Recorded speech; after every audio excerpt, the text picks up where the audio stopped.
Might wonder what unifies the LOC. Well, there's going to be no acting this year, just talking. Didn't really have time to prepare a proper video that I thought was worthy of commission intro. So this is just where I will talk about our league. We are global number one. We got five countries represented in this league. Of course, myself as Canadian, many other Canadians, lots of Americans, and we have people from England, we have people from Serbia, and we have people from Germany. And honestly, I would love to see those numbers get up even more. So for some of you people overseas or even some of our North American friends, if you know some people maybe in South America, maybe more in Europe, I'm always open to getting some new referrals in, especially international referrals.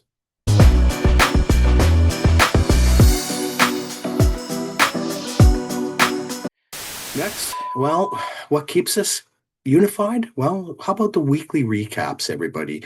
For anyone that was around last year, the weekly recaps were added, and what a difference it made, right? I mean, to wake up every morning after football week is over and to go over the recap of every single league in the format of what happened, it really does unify the tiers. And I do think it unifies also the dynasties. So of course, we added the new dynasty this year, so we are now five leagues in the LOC format.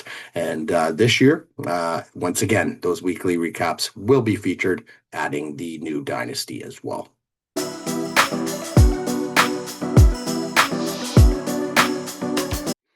Last but not least, we are the LOC family. It was funny. This league was once criticized for being a family league. It is a family league. We got wives in here. We got brothers in here.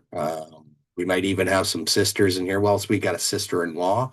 So yeah, we are family. And honestly, for the teams that have been around a long time, I just want to say thank you. A lot of you have stuck up for me in a lot of scenarios where, I it felt like, is this really worth going on? And lots of shout outs to people like Dushan, Danny, Ryan. I could think of many more, but those are a few that I just think about that were there in certain situations when I really needed another voice, and you were there.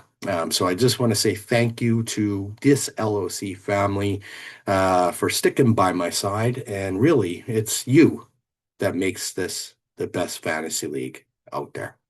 Thank you. A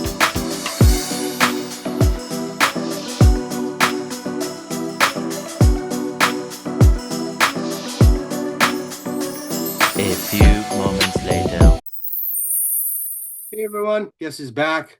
It's the Commish back here with another draft preview, and this time we're going to feature Shep and Banjo Blitz, a guy that came in, took over the prior champions team last year, and was left with a very horrible draft picks situation. Maybe that's why the guy left. Who knows? But this year it's a bit of a reset for you, and now this is your chance to really prove what you can do in this league. So let's just get right into the preview. Definitely happy to have you aboard. The interesting thing about your team is Chris brought you in as a referral, and when we get to Chris's preview, he might not be around the league very longer in terms of tier one, but we'll have to wait. So, wouldn't it be interesting if you stick around longer than him into the future years? Anyways, I love this logo I have for you here, Banjo Blitz. Let's get right into it. All right, so your keepers at quarterback, Jaden Daniels. The hope, obviously, with Jaden Daniels this year is he's going to return to rookie form.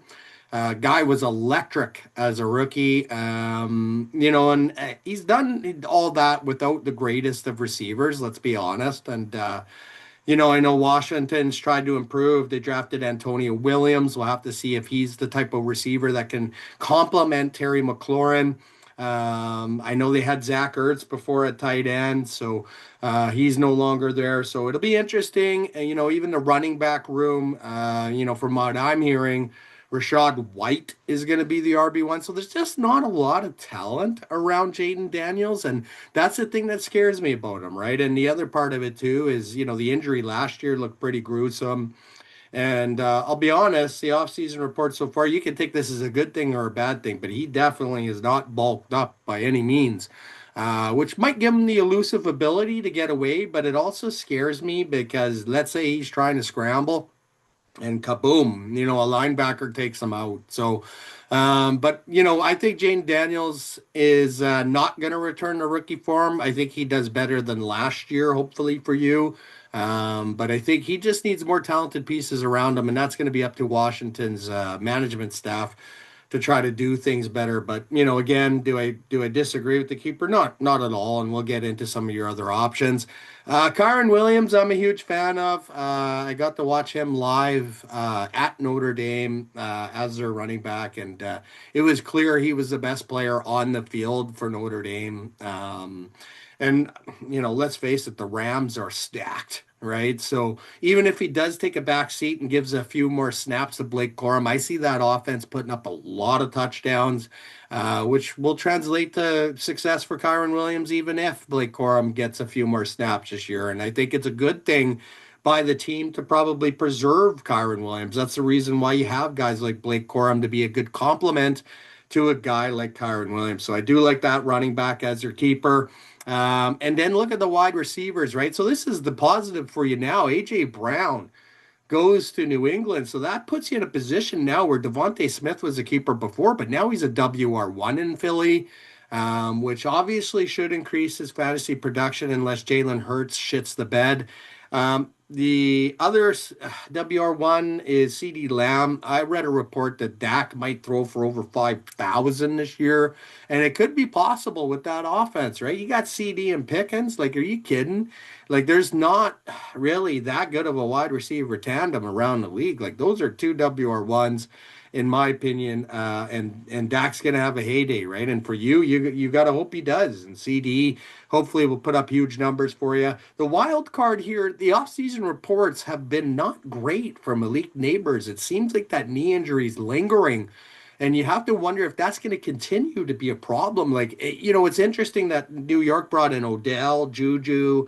They also drafted a Malachi Fields. I know they need to improve things around Jackson Dart, but did they bring all these wide receivers in because they're worried about Neighbors' injury early on? And, is he going to be out all year? I don't think so. But with all those wide receivers brought in, it makes one question, okay, is he ready to go or is he going to be ready to go? We won't know until training camps open up at the end of July.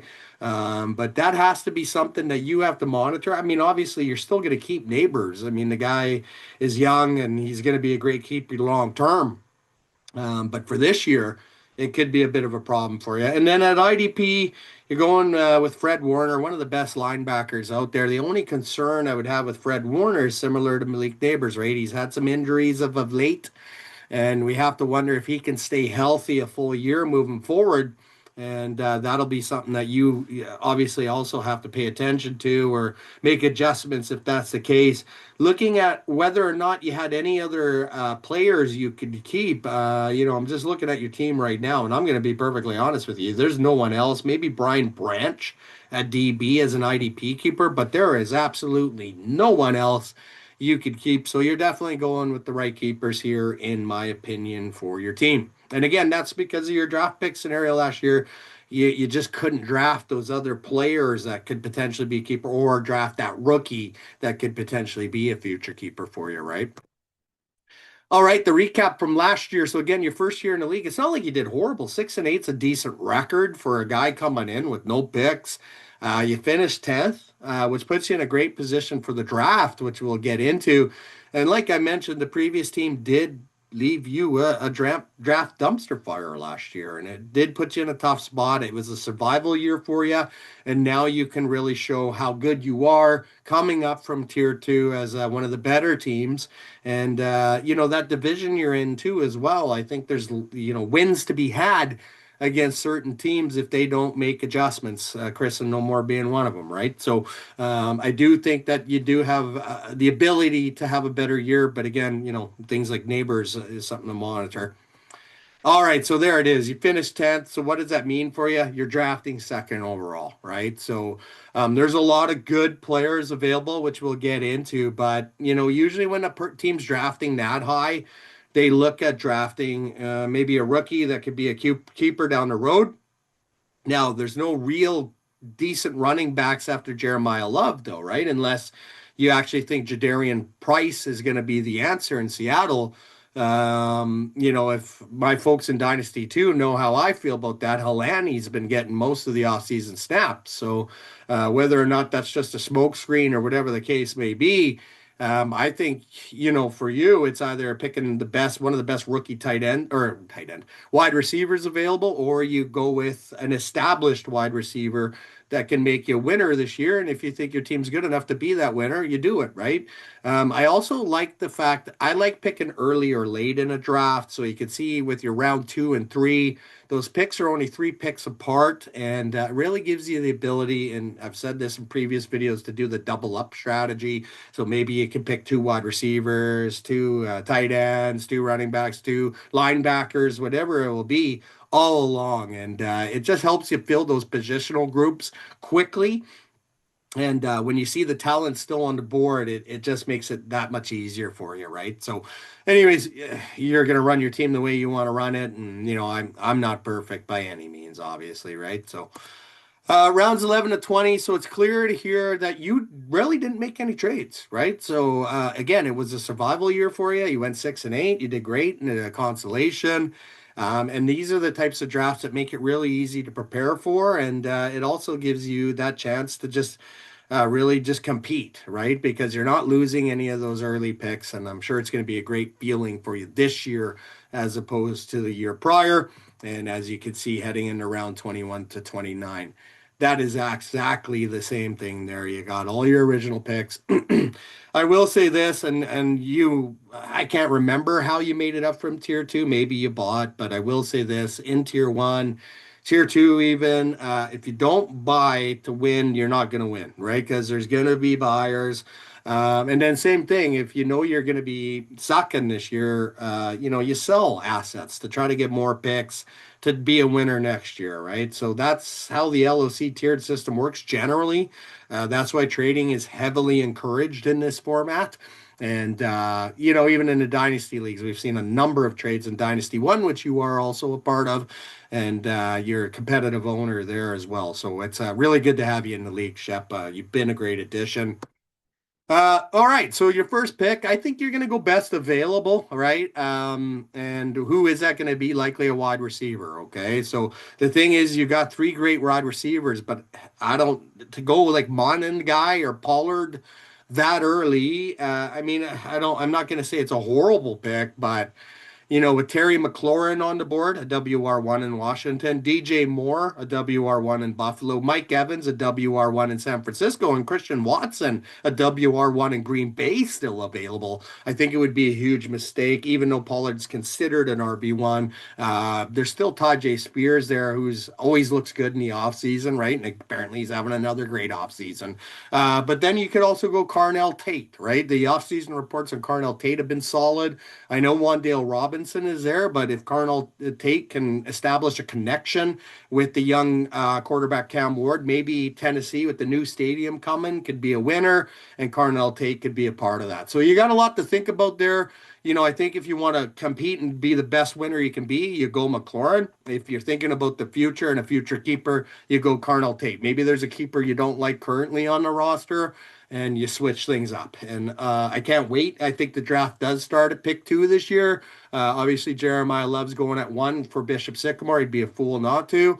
And I think the draft really starts at your position. So it's going to be exciting to see who you decide to go with there. All right, my favorite slide, the barometer slide. So 5 different scenarios, 5 potential storylines. And I think you finished bottom 4 if Daniels is sophomore Daniels and Neighbors is actually hurt longer term, right? So I've already mentioned these in the previous. Daniels really struggled last year and then he got hurt. Again, I think he's got to bulk up a little bit. I really do. He kind of reminds me of Bryce Young a little bit. I think Bryce Young needs to bulk up too. Like it's funny when you see both those guys take the snap. It's like, holy, they look like little boys out there compared to like the linemen and the defensive players coming after them, right? But in terms of consolation contender, so again, this is where you were last year. Second overall pick to me. If you pick the wrong guy, it turns out to be a bust. and your key players underperform. So like Neighbors, Devontae Smith struggles in that WR1 role. That could definitely put you back in the consolation round again this year. I see you being a playoff team if Daniels does rebound, stays healthy, and Neighbors is good to go, right? I think if those two guys show up and really show who they are talent wise, I can see you definitely making the playoffs, especially in that weak division, which leads me to the division title conversation. I think your biggest competitors for the crown in the American division happen to be Sky Blue Army and Bishop Sycamore. It's interesting because Sky Blue Army's only in his second year and Bishop Sycamore's in his first year, right? Bishop Sycamore inherited probably one of the best teams you could ever inherit. Good keepers with a good draft pick scenario. For you, you got the good keepers. You inherited a good team with good keepers. Like, I compare you to Josh and Silver Bullets this year. His team is going to take some work, right? So I think, again, some teams get lucky. You survived last year. That was the goal last year. Now I'm excited to see what you could do with a full complement of picks. And then can you be champion? Well, anyone can be champion. It really comes down to Neighbors and Daniels being very legit, very all-star like they've shown in prior years. Second overall for you is a huge boom. You pick the right guy, and CD keeps going off for Dallas and is a top five receiver for you. And if those things happen, you very well could be this year's champion. Anyways, Shep, I hope you really enjoyed the preview here. It's a pleasure having you in the league. It's your second year here in Tier 1, and I'm excited to see what you can bring to the table this year. Hope you enjoyed your preview, man, and good luck this year.